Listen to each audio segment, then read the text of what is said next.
नमस्कार, मैं हूँ सोनाली और आप देख रहे हैं स्टॉप करप्शन न्यूज। आज हम फिर से बात करेंगे मुंबई के मालाड पूर्व जय भीम नगर संतोष नगर स्थित साड़ी वाला कंपाउंड की, जहां बड़े पैमाने पर अवैध व्यावसायिक गाले खुली जमीन पर ग्राउंड प्लस एक बनाए जाने का मामला सामने आया है, जो मुंबई महानगर पालिका के सिस्टम और स्थानीय नेताओं की मिली भगत पर गंभीर सवाल खड़े करती है। सूत्रों के मुताबिक इस जगह पर लगभग 20 से 23 अवैध कॉमर्शियल गाले बनाए गए हैं। मुंबई महानगर पालिका के पी नॉर्थ वार्ड ने कार्रवाई तो दिखाई, लेकिन वह केवल 3 गालों पर लीपा पोती तक सीमित रही। बाकी के करीब 20 अवैध गालों को बचा लिया गया। स्थानीय लोगों का आरोप है कि भूमाफिया आसिफ मकबूल खान इस पूरे निर्माण के पीछे है। सूत्र बताते हैं कि इस अवैध कार्य में नगर सेवकों और बीएमसी अधिकारियों का संरक्षण प्राप्त है। नामों की बात करें तो इनमें शामिल है पूर्व नगर सेवक तुलसीराम शिंदे, जगदीश माई, पी नॉर्थ के assistant engineer Nitin Chaudhary, P north के junior engineer Rohit Bachav, RE department के ईस्ट के सब इंजीनियर तुषार दुधारा, मुखादम पवार और चाइना मुखादम अशोक तिवारी। राष्ट्रीय भ्रष्टाचार एवं अपराध निरोधक परिषद के राष्ट्रीय अध्यक्ष मोहन कृष्णन कुरूप का कहना है कि सहायक आयुक्त कुंदन वाल्वी से बात की तो उन्होंने साफ कहा, ये निर्माण हमारे कार्यकाल में नहीं हुआ, इसलिए इस पर हम कोई कार्रवाई नहीं करेंगे, जबकि ये बांध काम उनके कार्यकाल में ही हुआ है। अब सवाल उठता है, क्या कानून सिर्फ समय देखकर लागू किया जाएगा? क्या भ्रष्टाचार के खिलाफ कार्रवाई कौन से समय में हुआ, इस बहाने से टाली जा सकती है? मोहन कृष्णन, राष्ट्रीय भ्रष्टाचार एवं अपराध निवारक परिषद के माध्यम से मैं लोगों को ये बताना चाहता हूँ कि पिछले हफ्ते हमने एक मुहिम चलाया था illegal constructions P north ward के अंदर। ये साड़ी वाला कंपाउंड जो जय भीम नगर संतोष नगर एरिया में एक वहाँ का एक भू माफिया है आसिफ मकबूल खान करके, ये लाइसेंस कॉन्ट्रैक्टर होते हुए भी इलीगल कंस्ट्रक्शंस को बढ़ावा देते रहते हैं वहाँ पर। और उनके साथ में कुछ अधिकारी जो नितिन चौधरी असिस्टेंट इंजीनियर, तुषार बचाव जूनियर इंजीनियर, अशोक तिवारी मुकादम, चाइना मुकादम, और वहाँ के जो एक पुडारी है जो एक्स कॉरपोरेटर है तुलसीराम शिंदे, इनका सब साथ गांठ रह के ये इलीगल कंस्ट्रक्शन बने थे। टोटल कुछ 25 गाले बने हैं।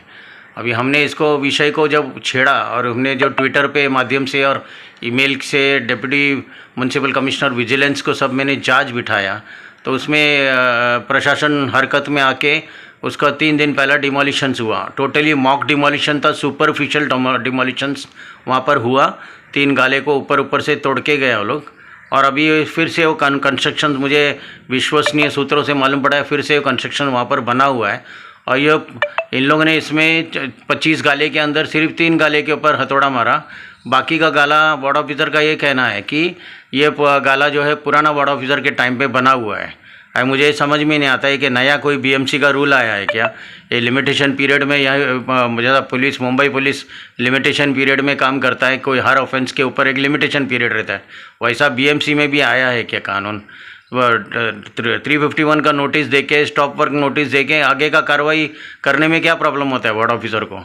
और जो डॉक्यूमेंट सबमिट करता है वो डॉक्यूमेंट सबमिट होने के बाद आप देखो उसके अंदर उसको रेगुलराइज करने का प्रावधान है, या उसको पेनल्टी कर सकता है, या इलीगल है तो फिर पूरा डिमोलिशंस कर लो। तो ये सब चीज़ के अंदर बचाने की कोशिश हो रहा है पूरा। तो ये जो तरीका है ये गलत है टोटल वार्ड ऑफिसर की तरफ से, और इसमें मतलब इनडायरेक्टली स्क्रीनिंग द ऑफेंडर हो जाता है, और एक लंबा सा थ्रेड दे दिया उनको to get out of the clutches of law. इस तरीके का काम के अंदर Maharashtra prevention of dangerous activities का कानून क्यों नहीं लगा हुआ है ऐसे लोगों के ऊपर? कि छोटे मोटे लोगों के ऊपर जब लगा रहे, तो ऐसे बड़े बड़े माफिया लोग जो इलीगल कंस्ट्रक्शंस करते हैं, उसके अंदर मैंने एक देखा है कि पोर्टल में मैंने देखा है कि इसमें एक ऑफिसर जो डिप्टी कलेक्टर ने रिप्लाई भी दिया है कि ये कंस्ट्रक्शंस के बारे में कार्रवाई होना चाहिए। तो कलेक्टर ऑफिस से रिप्लाई लेटर आने के बाद भी बीएमसी उसमें चुप क्यों है? और इस तरीके का जो बर्ताव है, इसमें एसआईटी का इन्वेस्टिगेशन होगा तो ये पूरा दूध का दूध पानी का पानी निकल के आ जाएगा। कितना पैसे का लेन देन हुआ, ये सब चीज़ का जांच होना चाहिए, और जो भ्रष्ट अधिकारी है इनके ऊपर तुरंत कार्रवाई होना चाहिए, उनको सस्पेंड करना चाहिए, और अगर प्रूव एविडेंस मिल गया तो डिसमिस करना चाहिए। और ये जो माफिया है ये पूरा इलीगल कंस्ट्रक्शन तोड़ देना चाहिए। इन नमस्कार। अवैध गालों से न सिर्फ सरकारी राजस्व का करोड़ों रुपए का नुकसान हो रहा है, बल्कि इससे फायर सेफ्टी और स्ट्रक्चर से जुड़े खतरों की भी अनदेखी की जा रही है। स्थानीय लोगों का कहना है कि बीएमसी के अधिकारी आए, लिपापोती की कार्रवाई की गई और तस्वीरें ली। कुछ समय बाद वही जगह पर फिर से बांध काम चालू कर दिया गया। स्टॉप करप्शन न्यूज प्रशासन से मांग करता है इस पूरे मामले की SIT जांच बैठाई जाए। जो भी अधिकारी या नेता इस भ्रष्टाचार में शामिल हैं, उनकी भूमिका की निष्पक्ष जांच हो और इस अवैध निर्माण को तुरंत तोड़ा जाए ताकि जनता का विश्वास दोबारा कायम हो सके। मुंबई जैसे शहर में जहां हर इंच जमीन की कीमत करोड़ों में है, वहां इस तरह का अवैध निर्माण न सिर्फ कानून का मजाक उड़ाता है, बल्कि आम जनता के विश्वास और सुरक्षा से भी खिलवाड़ करता है। हमारी अपील है, भ्रष्टाचार को उजागर करना ही सच्ची देश सेवा है। अगर आपके आसपास भी ऐसा कोई अवैध काम हो रहा है तो उसकी जानकारी स्टॉप करप्शन न्यूज तक जरूर पहुंचाए। चैनल को सब्सक्राइब करना ना भूले। जय हिंद, जय महाराष्ट्र।